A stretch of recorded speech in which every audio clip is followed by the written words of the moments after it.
What's up, college sports fans? I'm Stucky. I'm Colin Wilson. I'm Mike Calabrese. I'm Maria Marino. I'm Charlie DiSturco, and we're excited that the Big Bets on Campus brand is launching its very own YouTube channel. You'll be able to find every episode of the BBOC podcast, live shows, and other college sports content on this new channel. Not only will the channel be dedicated to betting on college sports, but you'll also be able to find exclusive interviews with former college athletes, college football power rankings, and updates on other topics like the brand new College Football 25 video game series and the ins and outs of the recruiting trail all the way down to the transfer portal. Whether you're into college football, college basketball, college baseball, or any of the college sports, we are the home for college sports, and BBOC is the channel for you. Make sure you subscribe so you don't miss any of the action. I'll see you there. Welcome into Payoff Pitch, Action Network's MLB betting podcast. We are presented by BetMGM. Brendan Glasheen back in the host chair with some traveling difficulties earlier in the week. So thanks to these guys for holding down the fort. Joined by Sean Zerillo and Charlie DiSturco. It is Thursday night, July 25th, getting you set for Friday slate, July 26th, the full slate. In the majors, we were just chatting before we got started, the Mets and Braves in action on this Thursday night as we record, talking National League MVP, and Charlie's going to get his hopes up with Francisco Lindor. But I started it. I mean, listen, it's 200 to 1 when we talked about it. And is that right? Is that what it was? Wow. Yeah, 200 to 1. It was 80 to 1. Okay. Wow. No, 200 to 1. We're not going to talk about me saying maybe Fernando Tatis was worth a look too. But 200 to 1, all the way down to now third favorite. And I would assume it continues to decline if he continues to hit like he's Barry Bonds. So, yeah. Yep. It's Ohtani, Harper, and then Lindor at 25 to 1 right now. Okay. We have a full slate, got a lot to get to. So let's dive in as we normally do. Best bets to start the show. Zerillo, go ahead. Charlie and I with some consensus bets here. Now, I fired in separate entries into the Action Network app for this game, which would be the Twins in the first 5 innings against the Detroit Tigers, Pablo Lopez against Kaider Montero. Initially projected this at minus 185, and as we regularly discuss on these overnight recordings, I'm making the lineups myself. I don't necessarily always have the lineups that another resource pulls in for me, somebody else building them out who pays more attention to playing time than I do. And I miss Royce Lewis being in the Twins lineup, coming back supposedly tomorrow, not officially as of yet, but he has been on minor league rehab assignment for the past 3 days.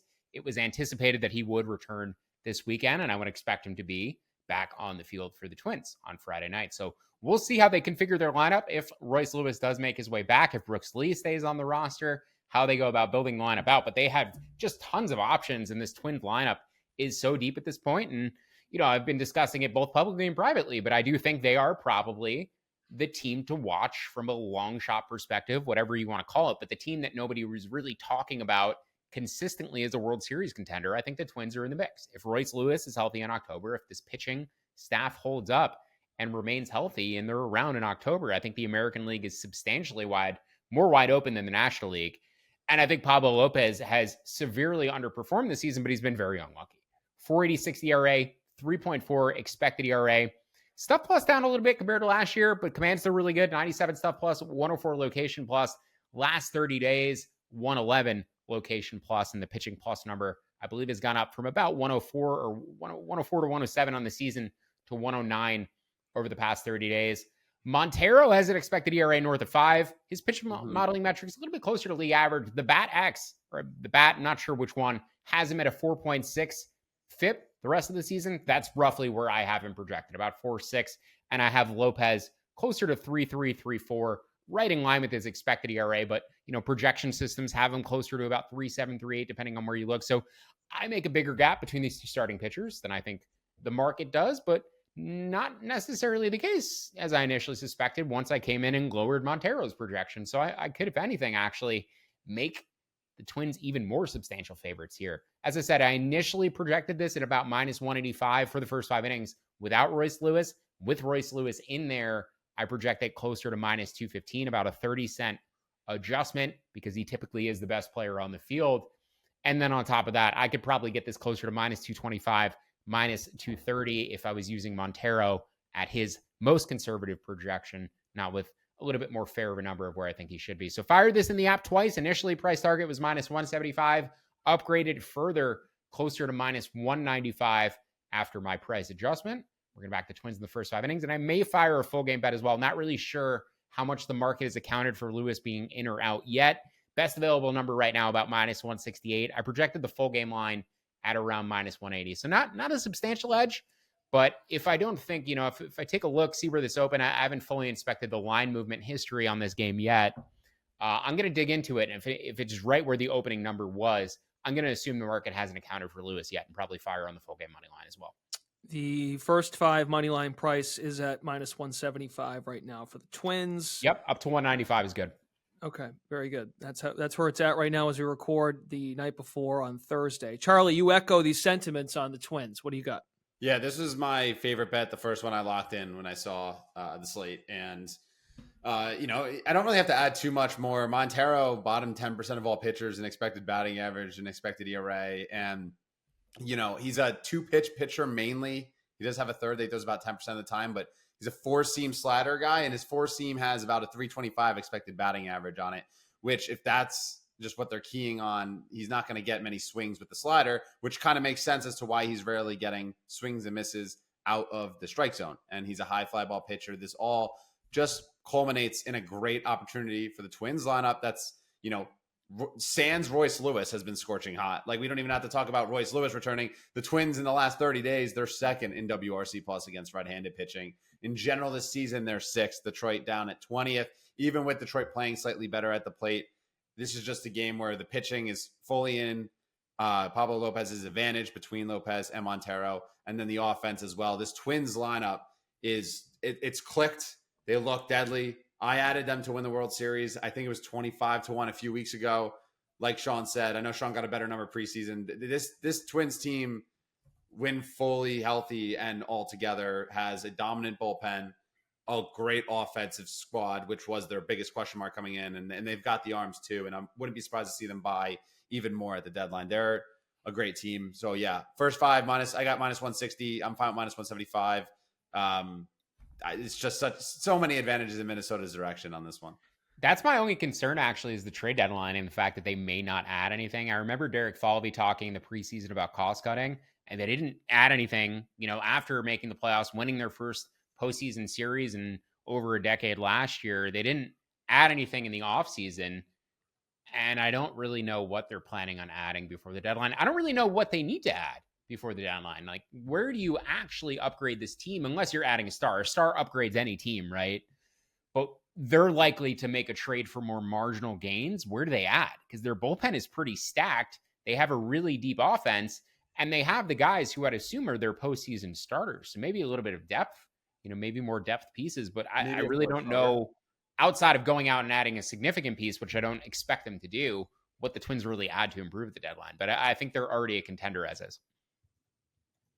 Okay. The Action app says that the Tigers are actually taking 65% of the money right now. So that's something to keep an eye on. I think the highest the line got to is -180 on the Twins. That's dropped. Yeah, it looks like it opened up about -170, right where you can get it currently. And I think I'm probably just going to take what's normally I set my edge cutoff at about 2%. -168 versus -180 projected is about 1.5%, but I'll probably fire a flat bet at that and just have some full game interest as well. I feel like if I load up too much on the Twins' first 5 innings, they'll probably lose that 1-0 and then come back and win the full game. So I want to make sure I split between the full halves to a certain degree, but I'll have more on the first 5 innings. They got a couple guys nicked up, but nothing too serious, right? Buxton's day-to-day. Correa has a walking boot on. He's on the 10-day IL. And like you said, Royce Lewis should be back. Yeah, ahead of Friday's game. 2 rehab games in St. Paul, AAA. Yeah, X-ray is negative. Okay. He was hit on a pitch, Buxton. So I assume he returns, but depends on how bad the bruise is. Yeah, and I don't have my projected lineup is Castro, Buxton, Larnach, Royce Lewis, Kepler, Miranda, Santana, Jeffers, Julian. So there's a pretty good defensive lineup as well, which is a bit surprising. But once you put Lewis at third base, and if Correa is at shortstop, that's a tremendous left side of the infield. Right.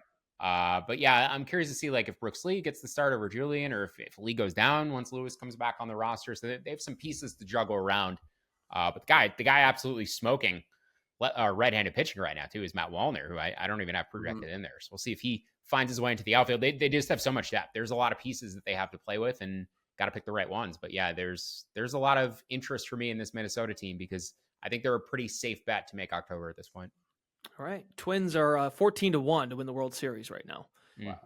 Okay, let's work our way. I don't know what I'm walking into as it pertains to the Fade the Public, because Zerillo's got an interesting something I don't think we've done. Yeah, I'm just going to put everybody on the same team as me this weekend. So I don't project go any ahead, value. take it, yeah. So the game that we picked for Fade the Public was White Sox and Mariners. I mean, we could pick White Sox every single day for Fade the Public because the betting percentages are typically against them. So I'm in a survivor pool that Travis Reed had invited me to a couple years ago. Travis Reed of Action Labs. And there's a couple of other former Action Network people who have still participated in the pool, but roughly 23 entries. And there's 3 remaining. I picked the Texas Rangers this week. The 2 people left with me picked the Seattle Mariners. And I don't know if they picked them or if they made a decision whether or not to move off of the Mariners after the Julio Rodriguez injury on Sunday, because at that point it was very much known he would not be playing for this week, as of Monday morning. But Mariners got swept by the Angels in Seattle, and I just need them to lose 1 game to the White Sox this week to win the pool, because I already had the Rangers sweep the White Sox at home. The way these pools work, if you ever want to get involved in an MLB Survivor pool in the future, highly recommend them. The team you pick needs to win 50% of their games for the week. So typically you're looking for a team who's playing 6 games as opposed to 7. That way you only have to go 3-3, not 4-3. I think that's why they ended up on Seattle. I ended up on Texas. They could have chosen Texas, who had the 4-game set against the White Sox that they ended up sweeping. But I also took a little bit of a gamble going against Crochet and Fede in those games. So yeah, just wanted to throw it out there. We are all, for me, rooting against the Mariners in at least one of the 3 games this weekend. I projected game 1, this first game on Friday, at plus 143. I would have been happy to bet this at like any sort of minuscule edge and been like, same team here. But no, we're going to pass on tomorrow's game from a straight perspective. But I would imagine, finding value or seeing value on the White Sox throughout the year, there will be value on one of the games, Saturday or Sunday, for them to get it done. So if they don't get it done Friday, I'll probably be firing on the White Sox to double down a little bit on either Saturday or Sunday, just for some additional added karma. But yeah, 3,500 4K on the line here with 1 loss from the Mariners. So big time Chicago White Sox fan this weekend. Okay, got it. So you are whoever you're facing has Seattle. They both have Seattle, and I took Texas. And because Seattle got swept this week by losing a game this weekend, that allows you to win. They would guarantee a 2-4 week, or 2-4 week at best. If they sweep, obviously those teams survive because they would finish 3-3. I'm like, what the fuck? Did he pick the White Sox? Because they've lost 11 in a row. How is he still alive? I see. It's process of elimination. Survivor. Exactly. Got it. Okay. Very good. All right. Well, good luck to you. Thank you. All right. David, feel free to cut that entire segment out. I thought it was, I don't know. Maybe people have never heard of it. I haven't heard of it, so I'm being selfish in that. Yeah, no, baseball, I didn't I've been doing this for a long time. Obviously, I'm a big baseball fan. I've been involved with football survivor pools for probably 10 years before I'd never even heard of a baseball survivor pool. It took somebody inviting me to it for me to even hear about it. Okay. So I just want to throw that idea out there for next year for people. Find one to get involved with. They're really fun. You just have one team for that week. They're your team for that week. And if you have the opportunity to rebuy, you can also take chances with some crappy teams earlier in the season. I know there were people taking chances on the Marlins and, the A's and other teams early in the year that didn't work out. But strategically, I thought it was an interesting way to go about it. And, just keeps your eye on the ball for fantasy and playing matchups and everything related to the game of baseball. If you want to be thinking about the sport constantly, it's a different and fun way to do it. All right. I love it. Yep.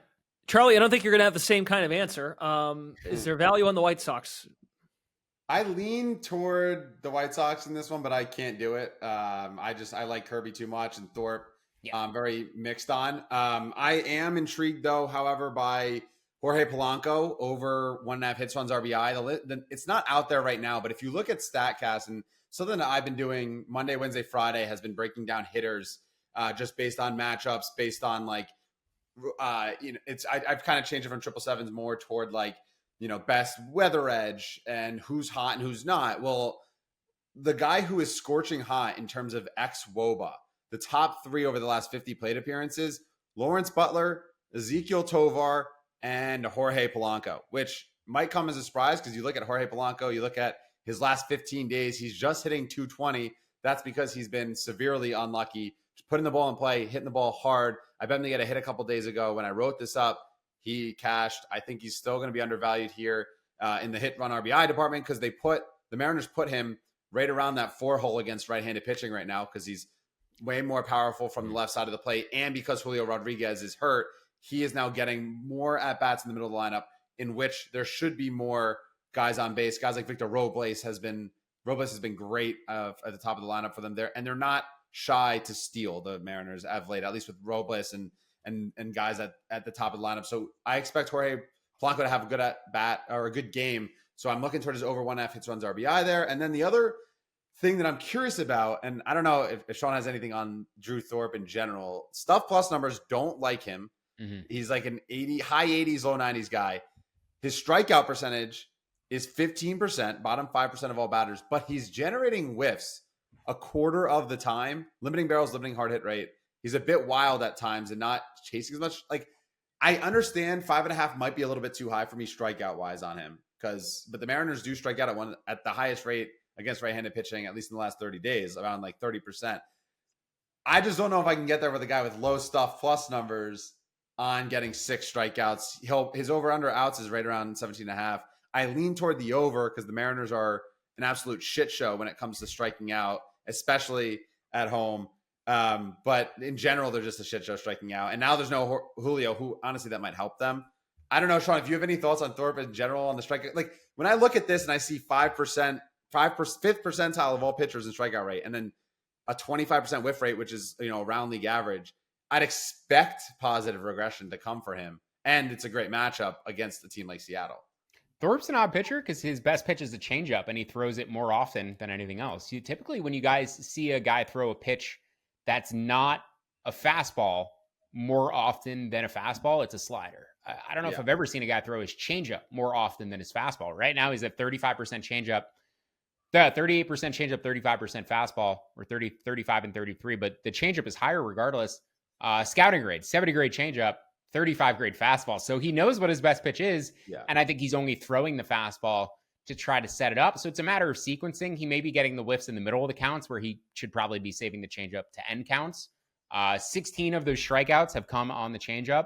It also has basically his sliders perform well too, but the changeup across the board has like the best StatCast results in terms of expecting batting average and slugging percentage. So I think he's just kind of a guy with one pitch, and it really depends on how the Mariners are going to handle that changeup. They have so many new guys in the lineup too right now, not their regulars from throughout the season. It's tough to gauge how as a lineup they would perform against changeups. You can't really just look at their season-long numbers as a team against changeups. But yeah, he's very changeup heavy. So it's really dependent on that one pitch. And to me, I would pass because like if that pitch isn't working tomorrow or if they're sitting on it, like there's so many more ways it could go wrong, and he doesn't have any backup option to rely on. He has a slider that's generating weak contact, but it's not a whiff pitch. So yeah, I think there's more downside than upside when you're limited to that one offering. Can we do breaking news on the pod? Can we do that? I was about to say. All right, here we go. ESPN's Jeff Passan. We have a trade. The Diamondbacks are in agreement on a deal to acquire left-handed reliever AJ Puck from the Miami Marlins. Thoughts? Diamondbacks been pretty hot lately, and we saw them in October last year just keep rolling out the same 4 relievers over and over. I guess is Manaply not pitching that well this year? They wanted a lefty because they're very right-handed heavy with Ginkel and Sewald, but that certainly gives them another lefty, and Puck has performed much better out of the bullpen than he has in the rotation. So he's cost us a lot of money when he was a member of the A's bullpen. He's cost us a decent amount of money as a starter for the Marlins. Yeah, so hopefully he's not costing us money in the Diamondbacks bullpen. But yeah, that's a good pickup for them. He was our darling at the beginning of the season. Everyone was like, "Oh, get on the AJ Puck train," and then he just puked everywhere. Preseason darling. Not Puck. No runs allowed in his outings in the month of July, and he's pitched quite a bit in July, so he's pitched pretty well. They only Mantiply as their only lefty in the bullpen, so they're probably just taking stress off him because I track reliever usage every day, And I can tell you the guys that are used much more heavily than others. Eric Miller, the Giants, I feel like he pitches every day. Joe Manoplies in there a lot, and they just probably want to take some stress off of his arm. Okay. I'm glad Charlie brought up how he was a darling at the beginning of the year. That's really why I wanted to do it. If it was a name that we didn't talk about on the podcast, at least at the beginning of the year, probably would have skipped over it. But that's our first trade ahead of the dedeadline, which is July 30th. There's been nothing to this point. So an AJ Puck trade is basically like Aaron Judge moving at this point. Okay, there we go. We worked that in there. Gave you an AJ Puck minute. Let's go to Underdog. Zerillo, who do we like for tomorrow? What's the board telling us? Nobody have pulled the trigger on yet. The Angels and A's are about to start, but I need to see bullpens in order to fire on the Angels. Mason Miller went on the IL for the A's. So that's significant late game bullpen edge, the ability to throw Miller in there for 2 innings. When you don't have that, it brings these bullpens much closer. The A's still have the bullpen advantage. The A's still have the better offense.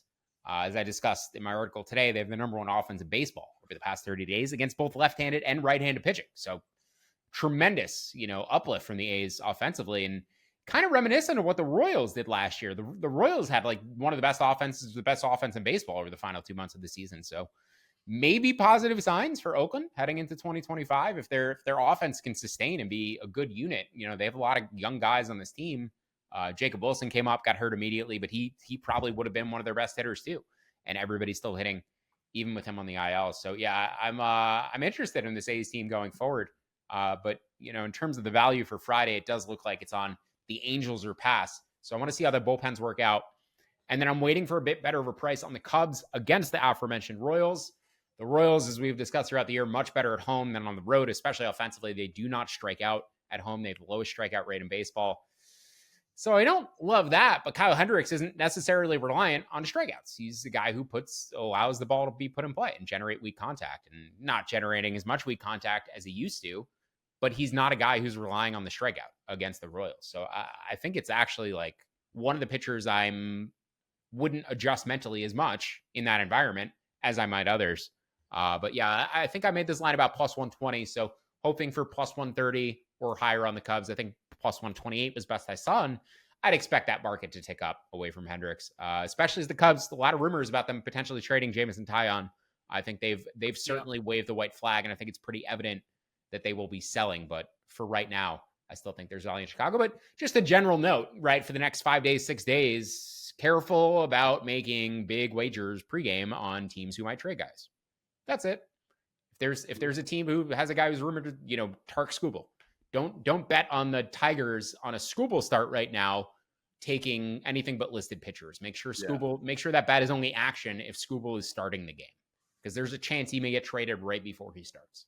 Or other players on other teams who are likely to get flipped may just get flipped right after you place a bet. So just be mindful of that for the next 5 or 6 days. Brady Singer is on the mound for the Royals. Charlie, I know you don't have a dog, but you are interested in fading Singer and targeting some Cubs lineup pieces. Yeah, Brady Singer, 4.81 expected ERA. It's not too far from Kyle Hendricks. So I understand where Sean's coming from with having the Cubs as the value side as far as an underdog goes. The reason why I'm not taking the Cubs outright is the Kansas City Royals at home versus on the road. There's something going on there. I don't know if they're cheating or what. But if you look at their numbers, they're batting 271 with a 778 OPS at home. On the road, they're batting 227 with a 649 OPS. Their strikeout percentage drops 4%. Bobby Witt Jr., if you look at his strikeout rate year over year, it's been halved like Ronald Acuna was last season when we were like, what's going on with the Braves? And then now look at the Braves offense this past season. But anyway, back to the Cubs. Singer, 4.81 expected ERA, bottom 16% of all pitchers in expected batting average, giving up a career worst barrel rate. He's just been benefiting from some ground ball luck and some BABIP luck. But the Cubs, I trust this offense. They're right around league average over the last 30 days in WRC plus, but against Singer, who's due for negative regression, against the Kansas City Royals bullpen, which ranks 29th in xFIP this entire season. I look toward the Cubs team total over, whether it's the first 5 or full game. maybe Cubs props or the full game over of 9 because I don't like Kyle Hendricks either in the cut, and there's clearly something going on at Kansas City at home. But that's kind of where my mind went on the Cubs Royals front. Okay. By the way, Tarik Skubal is supposed to start again on Saturday, and I think he might be in the clear for Monday and Tuesday. The Orioles need to trade for him or trade for Crochet and Robert. Like, just do it, please. You have all the prospects. They can't play on your playoff team this year. They can't all play on your playoff team next year. Please just do it. The elite pitcher under team control. What are you waiting for? This is the moment. Yeah. This is the moment. Get both. Cash them all in. Screw it. What are the years for Skubal as far as the control is concerned? I think he is this year or next year. Okay. Sorry. And then, the comments from Garrett Crochet today were much funnier because Garrett Crochet basically said that Skubal's under control through 2026. So that's 2.5 years of control. I mean, I think you do that pretty easily. Garrett Crochet under control, same through 2026. And I think Luis Robert has extension options that are relatively cheap as well. So they would all be under control for multiple seasons. They would all be, in their 20s, late 20s, as part of your main team that is all in its 20s. Like the window aligns. You're not trading for 40-year-old Justin Verlander. Yeah. Why not do it? This is the time. These are the guys you've been waiting for. I don't know what else you wait for. Like elite left-handed starting pitchers. They don't come around often. Maybe when the Rays trade Shane McClanahan in a year. By the way, the Rays for 2026, my God, that pitching. 2025? Oh my goodness. Charlie and I were discussing this yesterday as Taj Bradley had another tremendous start today. Rasmussen and Springs rehabbing. Bradley. Pepio. McClanahan coming back. I mean, this team's loaded. Shane Baz, another year off an injury. Honestly. Eflin, they're going to have to trade some guys. Eflin's going to get traded, probably.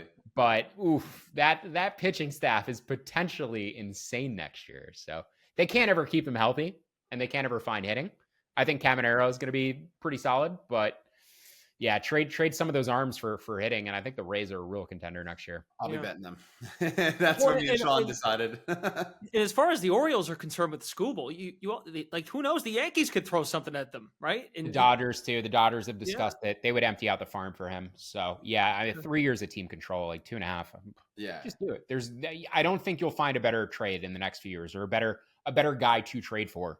Better guys to trade for than Skubal and Crochet. But as I said, Crochet mentioned today that like you're going to have to extend him if he's going to pitch in October this season. So that might be a deal breaker.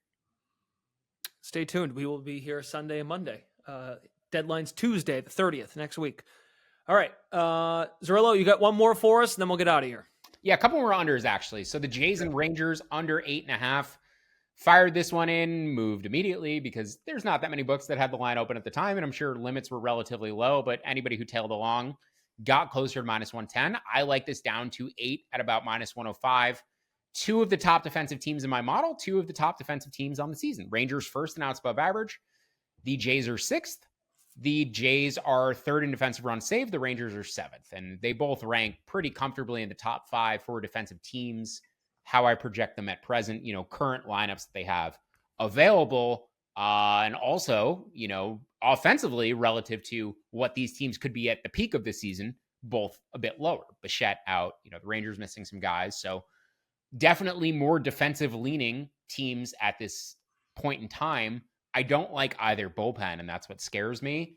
But Kikuchi and Heaney both showing excellent metrics and arguably like multi-year best levels for both pitchers. Heaney's the best he's been since he left the Dodgers. He was awful last year. He seems to have gotten it back. And Kikuchi's metrics have been the best they have all year because his command's been great. And over the past 30 days, they are actually his stuff plus, location plus, actually at season highs. So I think both guys are informed. Both teams are strong defensively, and I don't really love either offense. I'm just a bit worried that one of these teams gets out to a lead and the other team throws out the B bullpen and they blow it. I feel like that keeps happening in Jays games of late. They fall behind or they take a lead and they end up winning like 10-0. And the other team doesn't score, but the game still goes over. So a lot of late overs and weird overs cashing in Toronto for me, but definitely think the projection says under on this one. And then the Mets and the Braves under 8. Now they are in the 10th inning as we speak. So if they keep playing forever tonight, I'm going to like this one a little bit less. I do need to finalize and adjust for final bullpen usage, but I take the under 8 right now to -110. Just wind weather. I like Schwellenbach. It's Charlie Morton starting for the Braves. It was supposed to be Schwellenbach initially. It looks like he's going to go Saturday.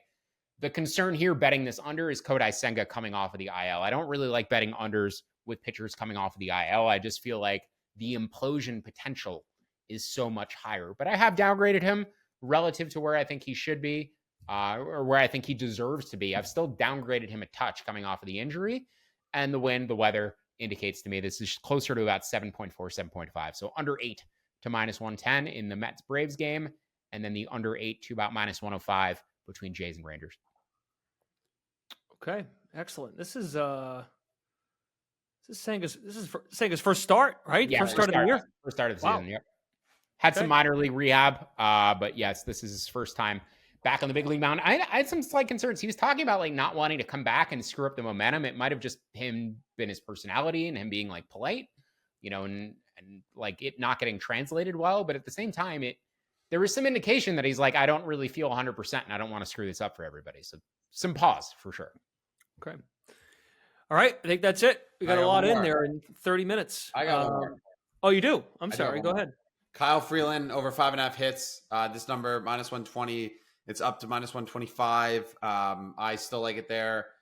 So he played 5 days ago, played against the San Francisco Giants and gave up 5 hits over, I think it was like 6 innings. And that is the second time the entire season Kyle Freeland has allowed under 5.5 hits. He's over in 7 of 9 games, 77%.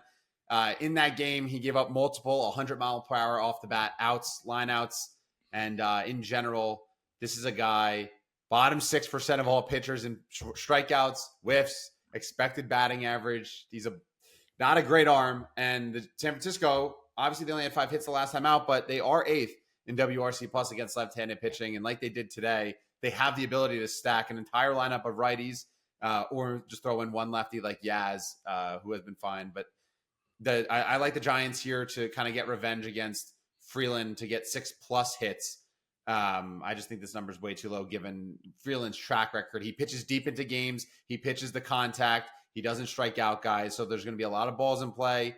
He'll probably give up multiple singles, soft hits. But I think this is a game the Giants offense should be able to play well as. And hopefully they just woke up over, I guess, today they didn't play awful. And then yesterday they crushed the Giants late in the game. Probably nice too, getting like Kyle Freeland lefty same or day after getting Clayton Kershaw lefty. Like that's a nice drop off in level, but still seeing the same handedness. Yes. Kershaw's curve looked good today. Command was a little spotty. them. You could expect that coming back off the IL, but just another guy. The Dodgers need to get him to October and get him healthy, so he can blow a playoff game for them. But I saw the Dodgers discussing signing Jordan Lyles, which I thought was funny, and I think it was Bob Nightingale's tweet because he's like Bob with a great analysis that I agree with. He was like, "This is the perfect team to sign Jordan Lyles. He's the guy you sign to keep your other pitchers healthy in October. You just need innings right now. You have a big lead. Just get everybody else healthy to the end." So He did sign move. to a minor league deal. Yeah, just gonna eat some innings for them. He's their James Paxton now. But why did they? I don't want to get off too much on a tangent because they cut the pot. Why long. cut Paxton? Yeah, if you want just innings, why would you cut him? Yeah, personality. I don't know. Maybe like probably a clubhouse thing. Maybe he's like throwing tantrums because he keeps pitching poorly. No idea. Didn't he throw like 5 innings, 3 runs against the Red Sox? Like wasn't awful, and then I don't know. I was pretty surprised to see that, and I was pissed because I wanted to fade him more. But I guess the books called up the Dodgers and said, "Guys, we're getting so much money against Paxton every start. Please, this is gonna blow up in our face eventually. He's 8-2? Can you just pull the plug while we're ahead?" That's what I was saying. I was like, he's not that bad. Like, if you want, yeah, but the ball is coming off the bat hard. Yeah. Oh yeah, he's not good, and not at all. His last 3 starts. Yeah, but he wins. He wins games. All right, Mets walk off as we wrap up the Thursday night edition. We worked a lot in there. We had a breaking news trade of AJ Puck. We got a Survivor breakdown from Zerillo and picks. So there you go. I'll take responsibility for the pod being a little longer. It's my first time back in the saddle. In a couple days. Yeah, actually, we blame now, Delta for that, Brendan. We blame Delta. Yeah, it's on Delta. They're a sponsor down the road. We're sorry. Okay, very good. For Charlie DiSturco, Sean Zarillo, find those guys in the Action app. Brendan Glasheen. Leave us your 5-star ratings and reviews wherever you listen to Payoff Pitch. We greatly appreciate it. If you're watching on YouTube, please subscribe to our channel.